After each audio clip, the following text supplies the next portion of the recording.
Once again, welcome back to my channel. My name is Navya, and in this video, we are going to continue our unit number 3rd, that is the states and the democracy. And this is going to be the part 6 of that unit. And in this unit, we will begin our topic Ram Manohar Lohiya's socialism. ठीक है. So as the name suggests, socialism basically एक ऐसी ideology है जिसके अंदर बात की जाती है अबाउट द सोशल जस्टिस. ठीक है, about the groups that are suffering from hunger और inequality. Hunger is something else, but those who are suffering from inequality in a democracy, socialist are those people who work for them. So Ram Manohar Lohia का socialism जो है वो भी हमें इसी के बारे में बताता है. जो आपने इंडिया के अंदर जो आपने सोशलिस्ट पार्टी के बारे में सुना होगा वो कहीं ना कहीं is related to the Ram Manohar Lohia. ठीक है, तो राम मनोहर लोहिया के बारे में हम पढ़ने वाले हैं इस यूनिट के अंदर. ठीक है, तो देखो, राम मनोहर लोहिया और उनके मॉडर्न इंडियन पॉलिटिकल थॉट के बारे में अगर हम स्टडी करते तो उससे पहले हम थोड़ा सा उनकी बेसिक उनका जो उनकी बायोग्राफी उसके बारे में जान लेते हैं. तो इनका जन्म ना उत्तर प्रदेश में हुआ है, अकबरपुर में. 23 मार्च को इनका जन्म हुआ था और इन्होंने लखनऊ से अपनी यूनिवर्सिटी की पढ़ाई की है, ग्रेजुएशन, और लेटर अपनी आगे की स्टडीज़ के लिए ये यूनाइटेड स्टेट्स यूएस से चले गए थे और फिर उन्होंने अपनी डॉक्टरेट करी सोशियोलॉजी के अंदर. अगर जब इनकी पॉलिटिकल इन्वॉल्वमेंट अगर आप बोलें कि कब देखने को मिलती है इंडिया के अंदर, तो जब ये he become involve in the Indian independence movement. ये 1930 के अंदर इंडिया की इंडिपेंडेंस मूवमेंट के अंदर इन्वॉल्व हो गए थे, क्योंकि इसी टाइम पे हमें पता है ब्रिटिशर्स का तो रूल था ही. ठीक है, साथ ही साथ यहाँ पर जो हमारे लोहिया जी थे, जैसे नेहरू जी आए थे, तो गांधी जी आए थे. ठीक है, ऐसे आपके बहुत सारे लीडर्स हैं जो बाहर से स्टडी करके यहाँ पर आए थे. अभी हम अम्बेडकर भी पढ़ेंगे, वो भी सब ऐसे ही था. ठीक है, उन लोगों ने क्या करा, इंडिया के अंदर आकर इंडिया की चीज़ों को समझा और फिर अपनी पॉलिटिकल इन्वॉल्वमेंट दिखाई. सो 1930s के अंदर इन्होंने अपनी इंडियन नेशनल कांग्रेस को ज्वाइन करा. इनकी जो बेसिकली अगर मैं आइडियोलॉजी की बात करूँ तो इनकी आइडियोलॉजी बेसिकली स्टार्टिंग से ही सोशलिस्ट की रही थी. ठीक है, he believe in the socialist society और a socialist ideology. He developed a distinct socialist ideology that focus on. ये एक ऐसी सोशलिस्ट आइडियोलॉजी पे फोकस करते थे जैसे जिसके अंदर सोशल जस्टिस की बात हो. ठीक है, एंटी कास्टिज्म यानी कि जातिवाद ज़्यादा ना हो. ठीक है, and empowerment of marginalise community. और इनका एक अलग फोकस रहेगा that he believe in the marginalise community. मतलब ये एम्पावर करना चाहते थे कि जो मार्जिनलाइज कम्युनिटीज़ हैं उनको एम्पावर करना चाहते थे ये. तो ऐसा था राम मनोहर लोहिया का faith and his idea about the socialism. तो इनके पास आइडियोलॉजी थी, काम करने का तरीका था, बट अब इन्हें एक पार्टी ही बनानी थी बस. तो जब ये इंडिया के अंदर आए और इन्होंने सोशलिस्ट आइडियोलॉजी बनाई, तो बट इनके टाइम पे ही वॉज ऑफन अरेस्टेड. मतलब इनको अरेस्ट भी ये काफ़ी टाइम हुए थे, मल्टीपल टाइम फ्रीडम स्ट्रगल के दौरान ये अरेस्ट हुए थे क्योंकि इन्होंने कुछ एंटी ब्रिटिश एक्टिविटीज़ करी थी. And he spend several year in prison. ठीक है, जेल में इन्होंने काफ़ी टाइम भी बिताया था. आफ्टर इंडिया गेन इंडिपेंडेंस 1947 में जब हम आज़ाद हुए तो ये सोशलिस्ट मूवमेंट के एक लीडर निकल कर आए और इन्होंने अपनी एक पार्टी बनाई जिसका नाम था संयुक्त सोशलिस्ट पार्टी. ठीक है, जिसको सोशलिस्ट पार्टी ऑफ इंडिया भी हम कह सकते हैं, बट ये दोनों अलग अलग थी. ठीक है, तो ये 1948 के अंदर बनती है. ये क्रिटिक थे कैपिटलिज्म के, यानी कि आप पूंजीवाद इनको पसंद नहीं था कि हर चीज़ इज़ नॉट प्राइवेट सेक्टर के हाथ में नहीं होनी चाहिए. ठीक है, he practices lead that exploitation and inequality promoting a mixed economy approach and the practices that lead to. ये क्रिटिक थे कि इसके उन प्रैक्टिसेस के जो एक्सप्लॉइट करती है इनइक्वालिटी को. ठीक है, जो इनइक्वालिटी जो होती है, इक्वालिटी नहीं लाने देती एक समाज के अंदर. ठीक है, उसको ये बड़ा ही ज़्यादा क्रिटिक थे ये उसके. एंड ये प्रमोट करते थे कि अगर इंडिया जैसी कंट्री की अगर हम बात भी करें, तो क्योंकि यहाँ पर अलग अलग टाइप के लोग हैं, रिलीजन्स हैं, ठीक है, अलग अलग कल्चर को फॉलो करने वाले लोग हैं. सो इसके लिए हमें क्या ज़रूरत है कि एक मिक्स्ड इकोनॉमी अप्रोच होनी चाहिए कि सभी लोग आपस में सही तरीके से मिलजुल कर रहे. ठीक है, his ideas and philosophy had a lasting impact on Indian politics. इनके आइडिया और इनकी फिलॉसफी की अगर बात करें तो आज के टाइम पर भी हमें सोशलिस्ट मूवमेंट बहुत सारी देखने को मिलती है। But he passed away on October 12, 1967 को इनकी डेथ हो जाती है। और इनकी जो लेगेसी है वो देखो स्टिल कंटिन्यूज। ठीक है, अब जैसा मैंने आपको इनकी संयुक्त सोशलिस्ट पार्टी के बारे में बताया ना, और कैसे सोशलिस्ट पार्टी बनती है इंडिया की, वो थोड़ा देख लेते हैं। देखो, संयुक्त सोशलिस्ट पार्टी 1959 के अंदर फॉर्म होती है। और ये कैसे फॉर्म होती है, इसमें ना बहुत सारी जो होते हैं ना, एक हर जगह पर सोशलिस्ट आइडियोलॉजी वाले लोग थे, उन सबको मिलाकर, और साथ में जो सोशलिस्ट पार्टी थी उसको, और राम मनोहर लोहिया को, तीनों के आइडियाज़ और थॉट्स को मिलाकर साथ में रखा गया। और फिर उसके बाद एक पार्टी बना दी गई जिसका नाम संयुक्त सोशलिस्ट पार्टी रख दिया गया। ठीक है, और इस पार्टी का बेसिकली एम क्या था कि जो सोशलिस्ट आइडियल्स हैं ये वर्क करे toward social justice, economic equality and democratic governance in India. और सारे ही मिलकर किस पे बात करें कि डेमोक्रेटिक गवर्नमेंट हो, सोशल जस्टिस मिले लोगों को, इकोनॉमिक इक्वालिटी हो, और डेमोक्रेटिक गवर्नेंस हो। और एसएसपी ने काफ़ी ज़्यादा रोल भी अच्छा प्ले करा बिहार, यूपी में, ऐसी स्टेट्स के अंदर ड्यूरिंग 1960s एंड 1970s। ये रिप्रेजेंट करती है, सबसे पहले अगर इसकी आइडियोलॉजी की मैं बात करूँ तो हमें पता ही है सोशलिस्ट आइडियोलॉजी क्या है, सोशल जस्टिस, इक्वालिटी और मार्जिनलाइज कम्युनिटी के लिए वर्क करना। इसके अंदर लेकिन इन्होंने जब इनकी पार्टी और आइडियोलॉजी बनी ना, तो they also work for the interest of the marginalise communities, plus में इंटरेस्ट ऑफ वर्किंग क्लास के लिए भी इन्होंने काम करा। एडवोकेटिंग फॉर पॉलिसीज जो एड्रेस करे ऐसे इश्यूज़ को जो पॉवर्टी और अनएम्प्लॉयमेंट को क्रिएट करते हैं। यानी कि इन्होंने ऐसी कंडीशंस को देखा कि जो इकोनॉमी के अंदर इनइक्वालिटी, अनएम्प्लॉयमेंट और पॉवर्टी को एड्रेस करते हैं, ऐसे इश्यूज़ को इन्होंने ज़्यादा गौर करा इन पर। तो ये इनका मेजर मतलब मकसद था संयुक्त सोशलिस्ट पार्टी बनाने का। बट लेटर ऑन क्या होता है, लीडरशिप में लोहिया की, क्योंकि देखो मैंने जैसा बोला कि ये एक बिल्कुल ऐसी पार्टी चाहते थे जो हमारी डाउन तक बिल्कुल एकदम रूट्स तक जाए, जो लोगों से बिल्कुल कनेक्ट होके रहे। ठीक है, तो इस वजह से ही इन्होंने डिसेंट्रलाइजेशन की अप्रोच को फॉलो करा। डिसेंट्रलाइजेशन का मतलब होता है कि division of power, her sector के अंदर डिवीज़न ऑफ पावर होना चाहिए और एक दूसरे पर कंट्रोल होना चाहिए। यानी कि डिसेंट्रलाइज का ऐसा मतलब समझो, पावर किसी एक के हाथ में ना होकर अलग अलग सेक्टर्स के हाथ में होती है। तो बेसिकली लोहिया का मानना था कि ग्रास रूट पार्टिसिपेशन होना चाहिए लोगों का। जितना ज़्यादा आप लोगों से कनेक्ट रहोगे ना, जो हमारे ग्रास रूट का मतलब समझ रहे हैं आप लोग, कि जो विलेजर्स के अंदर लोग रहते हैं और जो थोड़े उतने ज़्यादा डेवलप नहीं हैं, उनके लिए यहाँ पर ये काम किया जाएगा कि वो लोगों से कनेक्ट हो पाए। इसके लिए इन्होंने डिसेंट्रलाइजेशन अप्रोच अपनाई। ठीक है, और साथ ही साथ जब एसएसपी अपना इतना ज़्यादा, जैसे यूपी बिहार में इन्होंने काम करना चालू करा, तो एक टाइम ऐसा आया कि इन्होंने एम करा कि ये चैलेंज करे इंडियन नेशनल कांग्रेस को और प्रमोट करे एक मोर इंक्लूसिव पॉलिटिकल लैंडस्केप। यानी कि ये अपनी पार्टी टाइप नेशनल लेवल की पार्टी बनाने की कोशिश कर रहे थे। बट क्योंकि इनकी पार्टी के अंदर खुद इंटरनल डिवीज़न देखने को मिलता है, इसलिए इसका इन्फ्लुएंस कम हो जाता है और ये डिक्लाइन हो जाता है कि मतलब कोई पार्टी अब शायद ही बन पाए इनकी अब। ठीक है, और इसके जो मेंबर्स थे, अब जो टूटे मेंबर्स उसकी पार्टी के अंदर से, तो यही जो मेंबर्स थे इन लोगों ने अलग अलग पॉलिटिकल पार्टीज़ को ज्वाइन कर लिया। ठीक है, और जो एसएसपी का सिग्निफिकेंस था, संयुक्त सोशलिस्ट पार्टी का जो सिग्निफिकेंस था वो थोड़ा कम हो गया। और डिस्पाइट दिस इस लेगेसी रिमेन सिग्निफिकेंट, और इसको छोड़ते हुए इनकी जो लेगेसी थी वो आज के टाइम पर भी हमें सोशलिस्ट पार्टी देखने को मिलती है। तो आप मुझे बताएंगे कमेंट में कि is there any socialist party in India, if yes in which state and who is the leader of that party, comment down. Okay, so this is the thing. तो अब तक तो आपको समझ आएगा होगा कि सोशलिस्ट आइडियोलॉजी क्या होती है, social justice, economic inequality and the democratic governance. ठीक है, तो अब आगे बढ़ते हैं। अब लोहिया की आइडियोलॉजी के बारे में पढ़ते हैं, सोशलिज्म की।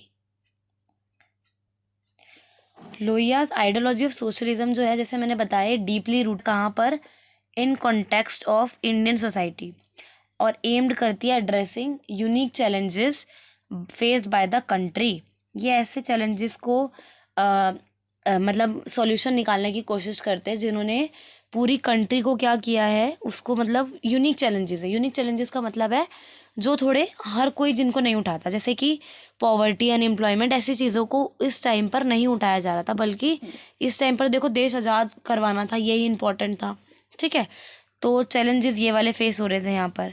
तो लोहिया सोशलिज्म एम्फसाइज करता है कुछ की प्रिंसिपल, उन पे नहीं जाएंगे अभी हम, थोड़े से डायरेक्ट इसके की प्रिंसिपल्स देखते हैं। पहला देखो क्या है, सोशल जस्टिस। जैसा कि हमने बताया कि अपलिफ्टमेंट की बात करते थे कि lower caste, women, marginalise worker, society और मार्जिनलाइज वर्कर और सेक्शंस का पुनरुत्थान हो, यानी कि उनको दोबारा से उठाकर एक better condition, better living of condition provide की जाए, उनके साथ जस्टिस हो, ज़्यादा भेदभाव ना हो उनके साथ। ये बिलीव करते थे ट्रू सोशलिज्म में, ताकि ये इन इक्वालिटीज़ को एड्रेस कर सके और इंश्योर कर सके that everyone has access to basic rights and resources. और ये बात का ध्यान रखते थे कि हर व्यक्ति के पास कुछ बेसिक राइट्स होने चाहिए और ये बेसिक राइट्स उनके साथ, उनको इक्वालिटी के साथ मिलने भी चाहिए। ठीक है, सेकंड आता है देखो डिसेंट्रलाइजेशन ऑफ पावर। इनका मानना ये था कि अगर पावर किसी एक व्यक्ति के हाथ में हो गई ना, तो फिर गवर्नमेंट को चलाना बहुत ही मुश्किल रहेगा। ठीक है, तो यहाँ पर क्या हो जाएगा, कैपिटलिस्ट सोसाइटी को, जैसा मैंने अभी आपको बताया कि ये अगेंस्ट थे कि कैपिटलिस्ट सोसाइटी नहीं होनी चाहिए, क्योंकि इससे क्या होता है, पावर बिल्कुल एक केंद्र हो जाता है पावर का, कि भाई जो करना है इन्हीं को करेगा, करना है, और जो जनता है ना वो अपनी राय भी नहीं बता पाती है। सो लोहिया आर्ग्यू करते थे decentralisation of political and economic power, और ये प्रमोट करते थे सेल्फ गवर्नेंस को और कम्युनिटी पार्टिसिपेशन को। सेल्फ गवर्नेंस को ये प्रमोट किया करते थे कि मतलब खुद को खुद से चलाओ, यानी कि अंग्रेज हमारे पास जैसे हमें रूल करते हैं ना, वी मस्ट बी सॉवरेन। ठीक है, हमें सॉवरेन रहना है, किसी के ऊपर डिपेंड नहीं रहना है। एंड कम्युनिटी पार्टिसिपेशन की ये बात किया करते थे। ये ऑल्सो ही बिलीव दैट कि लोकल बॉडीज़ को जितना ज़्यादा हम एम्पावर करेंगे ना, वह हम उतना ज़्यादा कनेक्ट कर पाएंगे लोकल पॉपुलेशन से, और वो जो लोकल पॉपुलेशन है वो ज़्यादा अकाउंटेबल भी होगी। क्योंकि देखो हमें पता है, जितने अगर आपके घर के आसपास भी कोई प्रॉब्लम्स देखने को मिलती है, तो आपको पता होगा कि जितनी भी प्रॉब्लम्स है आप सीधा जाके सेंट्रल गवर्नमेंट से नहीं बोलते, आप किससे बोलते हैं, आप बोलते हैं अपने एमसीडी में कंप्लेंट करोगे। अगर आपके यहाँ पानी की कमी है तो आप एमसीडी में कंप्लेंट करोगे। ठीक है, जल बोर्ड में कंप्लेंट करोगे, या फिर अगर दिल्ली से हो तो आप अपने, दिल्ली से ही होगे ऑब्वियसली। ठीक है, तो दिल्ली में हो तो अपने लोकल कम्युनिटी या लोकल हेड्स के पास आप जाते हैं और उनको शिकायत करते हैं कि भाई ये चीज़ हो गई, वो चीज़ हो गई। ठीक है, अगर रोड डलवानी है या रोड डल रही है आपके यहाँ, तो अगर आप तारीफ़ भी करनी है तो भी आप अपनी एमएलए की करोगे कि भाई अच्छा एमएलए, और अगर उसको बोलते ना बद्दुआ भी देनी, तो भी आप उसी को दोगे कि भाई कुछ काम नहीं करवाते, ये है वो है। ठीक है, तो ये अकाउंटेबिलिटी हो जाती है। जब भी जो लोग हैं वो क्या करते हैं, जनता से जुड़े रहेंगे, जितने आपके जो लीडर्स हैं लोकल लेवल पर, जितने ज़्यादा वो जनता से जुड़े रहेंगे ना, उतना ज़्यादा जनता का क्या होगा, जनता कनेक्ट कर पाएगी। ठीक है, अपने अपने गवर्नमेंट ऑफिशियल्स के साथ। तो यही इनका मेजर मुद्दा था कि डिसेंट्रलाइजेशन लाया जाए। थर्डली आता है अपना इकोनॉमिक सेल्फ रिलायंस। ये he stress the importance of self reliance and local population encouraging SSI and agriculture. ये बात करते थे कि इम्पोर्टेंस ऑफ सेल्फ रिलायंस, यानी कि जैसे मैंने आपको बताया कि हमें सेल्फ रूल करना है, किसी के ऊपर डिपेंड नहीं रहना। तो ये सेल्फ रिलायंस की बात करते थे एंड लोकल प्रोडक्शन की बात करते थे कि जितना ज़्यादा होना अपने खुद के घर के अंदर, यानी कि खुद अपनी इंडस्ट्रीज़ के अंदर चीज़ों को बनाया जाए और खुद के लोग ही अपने सामान को खरीदें, ना कि बाहर से इसको इम्पोर्ट करवाया जाए। ठीक है, तो इनका मानना ये था कि सेल्फ रूल होना चाहिए ताकि प्रोडक्शन भी हमारा बढ़े और जो हमारा स्मॉल स्केल इंडस्ट्रीज़ हैं वो भी इनकरेज हों। ठीक है, साथ ही एग्रीकल्चर में भी इन्हीं सब चीज़ों की बात करते थे कि एग्रीकल्चर भी हमें ज़्यादा से ज़्यादा और करना चाहिए अपने इंडिया के अंदर, ताकि हम सेल्फ रिलायंट बने। ठीक है, क्योंकि हमारा जो आज़ादी के टाइम पर लोग, ऐसा तो है नहीं कि हमारे यहाँ पे लोग हैंडीक्राफ्ट इंडस्ट्रीज़ नहीं थी, बहुत अच्छी थी। तभी तो वो जो आपके ब्रिटिशर्स थे वो यहाँ से मटेरियल को लेकर जाते थे, यहाँ से हमारे जो ऊन का या रेशम का जो कपड़े वगैरह बनाया करते थे, ये इंटरनेशनल मार्केट्स के अंदर बहुत महंगे बिकते थे। ठीक है, तो हमारी हैंडीक्राफ्ट इंडस्ट्रीज़ भी बहुत अच्छी थी, बट क्योंकि जो ब्रिटिशर्स थे उन्होंने क्या करा, उन्होंने अपना इन चीज़ों को बिल्कुल मतलब डिस्ट्रॉय कर दिया था, अपनी मोनोपोली ले आए थे वो लोग। तो इस वजह से इनके बारे में आपको ज़्यादा पढ़ने को नहीं मिलता है जब हम पॉलिटिकल साइंस या फिर मॉडर्न इंडियन पॉलिटिकल थॉट की बात करते हैं। ठीक है। तो बेसिकली लोहिया क्रिटिकल थे ऑफ लार्ज स्केल कैपिटलिज्म, मतलब इनका मानना, जैसे मैंने आपको बताया ना, कि ये बिलीव करते थे कि economy must be mixed economy होनी चाहिए, ना ही ज़्यादा पावर सेंटर के हाथ में होनी चाहिए, ना ही ज़्यादा पावर किसी स्टेट के हाथ में होनी चाहिए, बल्कि आधी पावर सेंटर आधी स्टेट, ऐसा इनका मानना था। ठीक है। तो ये क्रिटिकल थे कि एक लार्ज स्केल कैपिटलिज्म नहीं होना चाहिए, एंड फॉरेन डोमिनेशन तो इनको बिल्कुल ही नहीं पसंद थी, तभी तो ये इन्वॉल्व हुए थे भाई फ्रीडम मूवमेंट के अंदर, क्योंकि he don't like the foreign domination in the economy. He advocated for a model that prioritise the need of the local population. तो इन्होंने ऐसे मॉडल को अपनाया जो क्या करता है, प्रायोरिटाइज करता है क्या, need of the local population को। सो फोर्थ हमारा आता है कास्ट एंड क्लास स्ट्रगल। अब दो वर्ड हैं देखो, कास्ट एंड क्लास। कास्ट का मतलब तो हम समझते ही हैं, क्योंकि इंडिया में रह रहे हो आप, you live in the south Asia. ठीक है। तो हमें पता है हमारे यहाँ पे कास्ट क्या है, कि इंडिया जैसी कंट्री के अंदर तो भाई बहुत कास्ट है। ठीक है, अलग अलग कास्ट है, उसमें डिवीज़न हो रखा है। तो कास्ट डिस्क्रिमिनेशन तो मुझे शायद बताने की ज़रूरत नहीं है। ठीक है। क्लास स्ट्रगल हम पढ़ते हैं क्या होता है। क्लास स्ट्रगल का मतलब होता है कि इकोनॉमी के अंदर दो सेक्टर को डिवाइड कर दिया गया है, एक है जो बहुत रिच है और एक है जो बहुत पुअर है। ठीक है। और हालांकि आज के टाइम पे तो मिडिल क्लास भी देखने को मिलती है। तो इसमें क्या होता है कि जो गवर्नमेंट रिसोर्सेज प्रोवाइड कराती है ना, वो रिसोर्सेज, क्योंकि रिच वाले लोगों के पास पैसा ज़्यादा होता है ऑब्वियसली, तो वो लोग उनको पहले ख़रीद लेते हैं, ज़्यादा जल्दी ले लेते हैं as compare to the lower class. ठीक है। जिसकी वजह से क्या होता है, जो रिसोर्सेज पूरी इकोनॉमी में इक्वालिटी के साथ बंटने चाहिए, वो क्योंकि किसी एक व्यक्ति के हाथ में मोनोपोली है, उसकी वजह से वो रिचर के पास चले जाते हैं।